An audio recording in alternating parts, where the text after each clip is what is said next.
Welcome, YouTube friends and family, to today's brief update edition of the Wellness Homesteader. So it's been a few days since I've touched base. Still a little short of breath. So let me just share an update with you. I will not have full answers until Tuesday. I'm filming this on Sunday. Not sure what day you'll see it. Maybe Monday. Maybe today. Haven't decided that yet. But what I can tell you is the second set of tests where I wore the heart monitor for 48 hours, it's not back. And technically, they've way exceeded the legal amount of time they've had to get it posted. So I don't know. I'm not going to worry about it. Hopefully it'll be there in time for my doctor's appointment. If it isn't, she can fight with the hospital. But I want to talk to you a little bit first about being your own advocate. Y'all, I don't think I've ever shared this. I have a huge sensitivity to adhesives.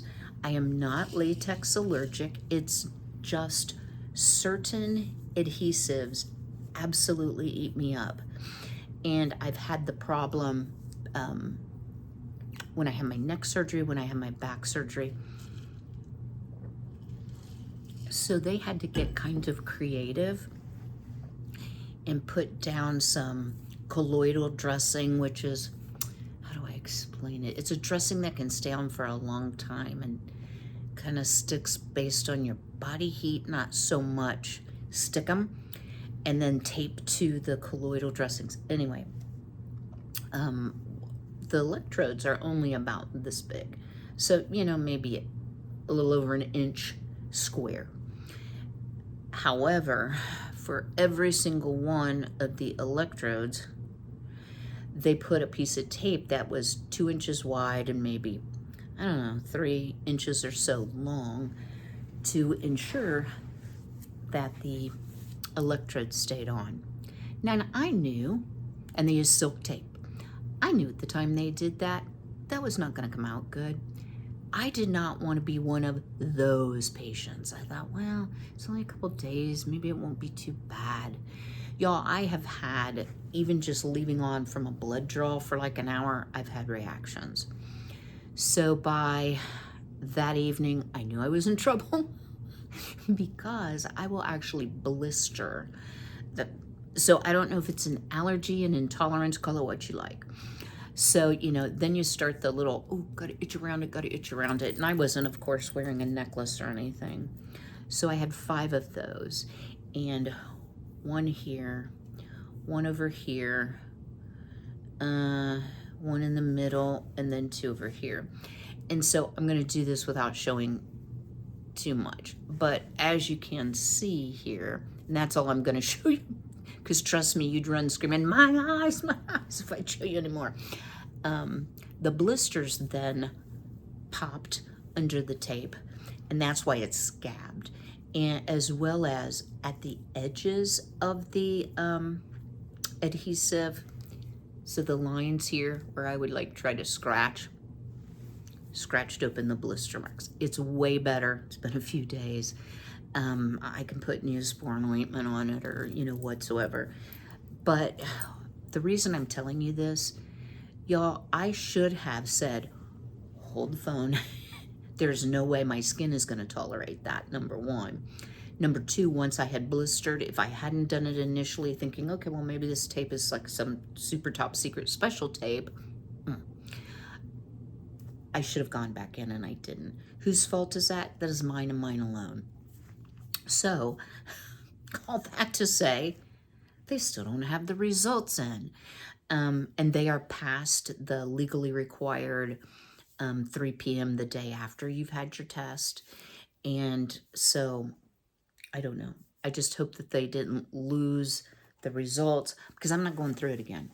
Okay, yeah, no. I'm not going through all that tape situation again. Because, y'all, and not to be too personal, it's right in the middle of your chest. So it made wearing undergarments difficult. I think I said that really nice. Okay. So I really don't think I'm going to have an update for you before Tuesday, before the time I see the physician. It may take me a day to kind of regroup on what she has to say. So what I can tell y'all, and I'm not trying to be mysterious, but I am being a little mysterious. I was so convinced it was my mitral valve. I went into this long dissertation with you all about my mitral valve that is actually A-OK 100%. So the problem that I have is a different problem. It is not rare. It is part of aging. And again, I will share it all once we have all the picture together. So I'm considering it good news because so far as the tests that have come in, I don't see any indication for heart surgery. So that is wonderful news. The second piece of advice, or third or fourth, or wherever I am, is y'all, be really, really careful about doing your own research on supplements. And I'm going to say particularly sports supplements or performance enhancement supplements. So if you've all ever, done much working out, there's all kinds of things that you can take, the pre-workout, the post-workout. Some people use cordyceps mushrooms because it helps your oxygen uptake. There's also, and they're not like that kind of mushroom, right? It's a supplement, it's healthy. Even though your physician may know that you're taking a supplement along with all of your diagnoses and your medications, you may want to do some additional research, especially if you start having odd symptoms like, I don't know, you're out of breath, just walking to the restroom, because it could be linked to a supplement. I'm just going to leave it there. And I think this is a very weird and odd circumstance that I'm in, and I'm not ready to totally say it's it, but I will tell y'all I'm feeling much better, and that's a blessing. So, a few more things. And guys, I'm sorry about all the talky videos, but I at least try to dress cute. Amazon is having, and I know this is supposed to be a low spin, but y'all, I bought myself a couple of shirts. This was $14 on Amazon. This part of it is like sweater, so just like a knit cuff. Well, it's all sweater, actually, now that I look at it. But this is more like you would think of a sweater cuff being so very comfortable. Now, y'all, it's a little bit wrinkled. I'm pull up my britches. But super cute. You can tuck it in the front, and do this deal. I just look even fatter that way. So, I'm not wearing something that's snug. But at any rate, I bought a large. And I'm going to try to do better. Guys, I forgot to link the blankie. I answered the person that needed it. The heating blanket. Not blankie, Kym. You're not 9. Y'all, I'm a little cranky today. Can you tell? And that's one of the reasons why. And y'all, just so you know, I could take a medication for the hiccups, but it's very sedating, so I'm gonna do that. So I wanted to tell you that I'm hoping next week that I'm gonna feel better enough that I can work on the 3 Rivers Challenge or the Pantry Challenge. It's not that I've done a bunch of grocery shopping. It's what I'm eating. It's just simple repetition. Very bland, not highly nutritious, not focused on maybe things in my freezer and home canned things, because with the nausea that I've had with the Trulicity, I'm struggling. But I'm starting to feel a little better, and I'm hoping next week's going to be the week. Sometimes I think I'm nauseated, but then I go ahead and try to eat, and it's okay. So maybe it's a little bit up here. Y'all, if you're diabetic, one of the things, I'm terrible about protein, y'all. Don't eat meat well. I do have eggs at least right now, but the chickens are kind of sporadic with their laying. And I probably won't get any when I bring them in, and we're going to talk about that. So I found at Walmart great value 0 sugar beef jerky. 13 grams of protein per serving. So an egg has about 6. So this is better than 2 eggs. And the bag is 5 ounces and the serving size is 1 ounce. So you're going to get 5 servings out of it. Guys, beef jerky is never inexpensive. My son actually makes his own, but he doesn't, and he sent me the recipe and then dehydrates it. But I'm going to talk about Ben maybe being here and maybe us making some. But at any rate, this has less than 1 gram of total carbs, which is important if you're diabetic. 97% fat-free, which is great because I couldn't find any turkey jerky. And I'm not a big fan of turkey, but I don't mind it in turkey jerky. 70 calories per 1 ounce serving, and it's gluten-free if that's important to you, and for some people it is. So what does it have in there? Beef broth, soy sauce. Now you're all like, well, I thought you were allergic to soy. Fermented soy sauce does not bother me like edamame or soybean oil. There's a difference, and there's not that much in here anyway. Contains 2% or less of salt, pineapple juice concentrate, yum, vinegar, cultured celery juice powder, and citric acid. So it has 1 gram of fat, no saturated or trans fat. It does have 25 milligrams of cholesterol, which is 9% of your daily allowance. Here's where it goes, okay, well, man, carbs less than 1 gram, dietary fiber less than 1 gram, 0 sugar, 0 added sugar, 13 grams of protein. It's the sodium. It has 530 milligrams of sodium, which in the recommendation here is 2,000 milligrams of sodium per day. So you're getting 1/4 of your sodium just from this. So if you're going to incorporate this, or if you're on a low sodium diet, you're going to have to do it sparingly. Whenever I have a lot of salt, and always check with your physician, y'all. I just drink more liquid. It always seems to take care of it. I'm not on any diuretic or anything like that. So this was one little thing I found that doesn't upset my stomach. It's very good.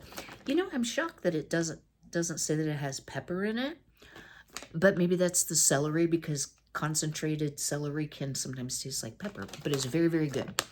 And I'll have to look up the price, guys. I don't know. But for a not highly processed product, because basically they slice the beef thin, they marinate it, and they dehydrate it, you're still getting a fair amount of nutrition. It has 8% of your iron and 4% of your potassium. So I'm going to consider it a good snack. So what's going to go on this week? Well, hang tight, and I'm going to share it. I have a product review that I need to do, and y'all know I don't do very many of them, but for all you chicken mamas and papas, this is one you're going to be interested in. I'm going to do a sneak peek. It will be a standalone video, maybe 5 minutes long. Please watch it.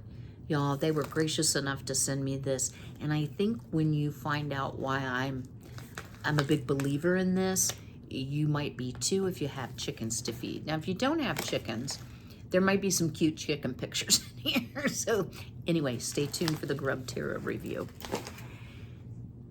Okay. My son's father's mother passed away yesterday. 90 years old, very, I don't want to overshare, but a very similar health walk to what my mother had with the memory issues, falling and breaking everything. Now, in a recent video, you all know, and I don't know you this explanation, but somebody gonna point it out. I said something about my mother-in-law, God rest her soul. So I've actually had 2 spouses. Ben's father was my first. Then I married a second time for 11 years. I've been divorced for 28. So that's not to take anything away from my first mother-in-law, but I basically had like no relationship with her. And I'm very, very sorry for the family. I'm sorry for what I know that they went through. And my son would call me and share with me things that were upsetting his father. And one good thing is Ben watched me go through it, so he was able to say, well, now this is normal, Dad, and this is how Mom, because we all get along. Okay, I should tell you this. My mom thought it was the weirdest thing in the world that I got along with Ben's dad, even after we were divorced. He remarried, had another son, so Ben has a half brother. They divorced, and I'm not like trying to tell all of his business. Okay, we're even, 2 for 2. And now he has remarried to a very, very lovely lady who treats my son wonderfully. So I have no complaints, none whatsoever. So we'll all be at the funeral on Friday. And I know my mom would be like, well, that is the most bizarre thing. But I want to support my son. I want to support Ben's dad losing his last parent. Shoot, take it. Hold on, guys. Y'all, my emotions have been right on the ragged edge. I'm so sorry about this. I can laugh about it now, y'all, but Mom's funeral, okay, the first thing I did was I sent her to the wrong funeral home. Y'all have heard the story, but I mean, we went down some roads. Well, everyone in the family that went to the funeral part, not the visitation, but the funeral part, were like not in physical condition to be a pallbearer. So it was my 11-year-old at the time nephew, myself, my son was across from me, his father, and then 2 people. Guys, I'm sorry to laugh. We had to go get 2 of the people that were just randomly out there digging graves because there was no one else. And an empty casket weighs about 200 pounds. So by the time you put my mama in it, it might have been 300, you know. She didn't weigh very much, but still, they're heavy and they're unwieldy. And I thought, the way things are going, I don't want to drop Mom on her head, you know. That could be very uncomfortable. Anyway, that meant a lot to me because Ben's dad did not have to do that. And he saw a need, he stepped in, he supported his son. And I want to do, he's got a wife, but still, I just want to be supportive. And like I said, we all get along, so it's going to be fine. I don't know when my son will be here to maybe make some beef jerky. And I don't know what else will be entailed. You know how sometimes they have like these wakes, or I started calling it an after party, but it's not an after party. I'll just have to wait and see. I know when Ben's dad's dad died, once we finished up at the cemetery, we were done. And it's going to depend on the weather, whether we can even do a graveside service or whether, you know, how that will be. I don't know. So I'll just be, you know, along for the support in the situation. So, okay, the last update that I have for you guys, I told you I'm not doing much, but sure have a lot to tell you. Well, I do have this to show you, y'all.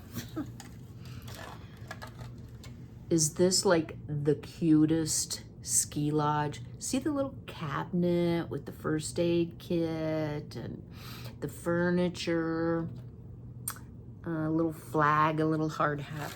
You know, a lot of those details you get to enjoy when you're building it, but once it's all together, you don't see them as much. So I've been working on that a little bit. I've been resting a lot for a couple days. With the blisters and stuff, I just didn't feel like doing much of anything where my clothes would rub my skin. Anyway, you know, it's right now, it is 21 degrees. It is, I haven't put my watch on yet. I don't know, it's not 7 o'clock yet, maybe 6:30. And we're supposed to have some snow squalls, some pretty heavy bands of snow move through late afternoon. And then it's going to be tonight below 0, but the wind chill is 20 something below. And that is going to be true. Today is Sunday, Monday, and probably Tuesday nights. So I don't leave my chickens out when it's that cold. Even though they can cuddle up together, even though they have their bedding is about this deep, they snuggle in. Their coop is not insulated, and I'm not comfortable just leaving them. What can often happen is they can get frostbite of like their comb, their wattle, or even their feet. So this afternoon, pray for me, because I will get them one by one from the coop, which involves, the run is only like 4 foot high, so you gotta run after them all hunched over. But at any rate, maybe I can bribe them with some treats. I'll carry them one by one into the garage. So let me show you the setup. It's not the best thing ever, but it's a setup in case you all might have the same situation going on. Now, I will say, they said, well, why don't you just let us in the house? And I reminded them about their random pooping. And, I suppose if you really want to stretch it, you can use like face masks over their ears as a diaper. I could let them in for those days, but I don't think that's very sanitary. And I don't know, like, if the masks would really, it'll hold poo, but I don't know if it'll hold urine. So let's go look at what I've ripped out. Y'all. So this is kind of like a bubbly wrap that came from an Azure Standard order. So I've got a couple clothespins here. And then this is just, and here's the door. I don't have it locked down yet. I will. So I have a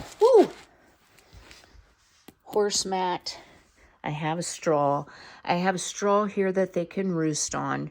This is their water container. I did put a cone on top, so hopefully that prevents them from standing on the top of the water and pooping into the tray, but someone will figure that out. I have a little food here. Their bigger food dish I'll bring in when I go outside. And so that will give them a place to get up high and roost. And then the other thing I will do is I will go ahead and throw a couple old quilts over the top of this. And y'all just excuse the way my garage looks. I know it's really messy. But the garage stays about 38 to 40 degrees because I have an insulated overhead door. And so it's not too bad in here. It may be a little colder than that, but it certainly won't be 20 some below with wind. Well, I hope you don't mind that I put in some chitty-chatty videos, short of breath, in between. Like I said, I am doing much better.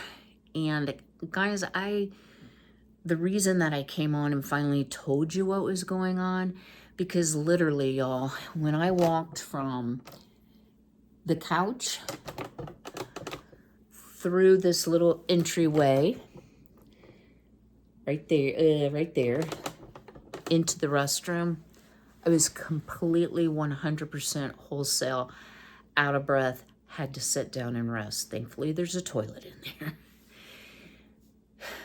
It has improved by 75% probably. And I have a feeling that once the supplement is out of my system, I will be, which can take like up to a week, and I haven't been off of it a week, I think I will be much, much better. So thank you all for your prayers. Before I kind of started connecting the dots between the supplement and some things that were going on, I thought, oh my word, it's the power of prayer. It's your all's prayer and well wishes that are healing me. And you know what, guys? We can just say that it is, but I do think the supplement was part of it. So, can't caution you enough, y'all. A physician cannot know every single nuance about every single supplement. We as consumers need to do our own research as well. All right, guys. I hope to see you with something fun this week. I've been wanting to do a little craft project, and I'm looking around to see if I have one close to me. I want to start making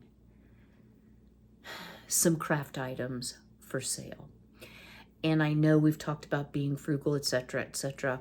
But if you have to buy gifts anyway, and you like what I'm going to show you, maybe you can purchase them for me. Because here's the situation that I'm in, guys. And I don't ever mean to like poor mouth, but I'm gonna poor mouth a little bit. The amount of money I'm putting out for testing and the diabetes medication, $272 a month after insurance pays, just for one medicine, which I don't take a whole bunch of stuff, but you know, it really just adds up. Between my testing and just getting my 4-week supply of diabetes medicine, I spent about $800. So I'm definitely gonna have to do a side hustle, but we can talk more about that on another video. All right, guys, stay warm. If you have outdoor chickens and you're concerned because you don't know what to do, I would say consider bringing them in where at least they'll be out of the wind. You know, a little setup like that. I got that cage, which it's flexible, like you can do all kinds of configurations with it. I've had it for like 3 years, since I've had the chickens, honestly. And the horse stall mat, I used to have exercise equipment out there, so it was my cushion. But the reason I like it is come springtime, when you're not going to have the chickens in there anymore, you can just drag it out in the driveway and hose it off. Pretty amazing. And you can scoop the poop with if you put heavy straw down like I did. All right, guys, I thank you again for all your kind words, your encouragement, for lifting me up. Y'all will never have an idea how much that means to me. And I hope to see you a little bit later this week. But until then, do me a big favor, smash the like button. Don't forget to watch the chicken grub video and drop me a comment below. What do you think about having an indoor chicken coop? I'm sorry, a non-outside chicken coop for those really bitterly cold days? Or should I be putting my money and efforts into a barn? Y'all know I want a barn. All right, guys, till I see you again, be healthy, be well, be blessed, and take care.